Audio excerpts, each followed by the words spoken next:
The last question is the change management effect, because people are not used to using AI or other things to collate this thing out. I like the way you segmented so that the users are using what they're used to. The contractors read the contracts, the budget guys read the deterministic piece. But outside of that, what kind of challenges did you face? Because this was not an easy adoption. People are going to trust somebody else's output to make their decisions. So how did you work through that? Yeah, so I think the first thing is we're still living and learning as we get further into it, and it's important, I think, to listen to people and understand and have that safe space where you can have that dialogue. The biggest part of the change management, frankly, was lack of experience with AI tools. There was not within our group, I think, in this space, there was not, proficiency in some of the things. I mean, myself, I'm not an expert yet at prompt engineering. It's one of the development areas I know I have for myself is just, getting better at that sort of things. So the change management, I think, really comes around just basic core capabilities around AI fluency and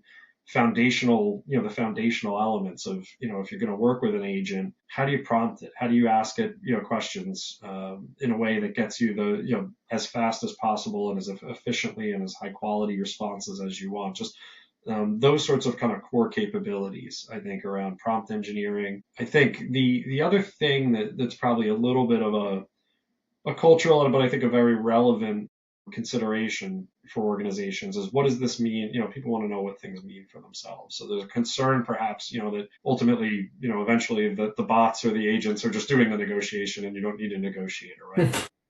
And we know that that's not the case, right? We know that the human elements, this AI enhances the human elements of some of these business processes as opposed to taking them or replacing them. So that I think there is some communication that has to happen there to reassure people, because in the popular media you hear other things. You hear about layoffs. You hear about software engineers, and some of the impacts that of Amazon or some of the other software as a service companies. You hear some of the impacts they've had, and I think that's a very relevant and human concern.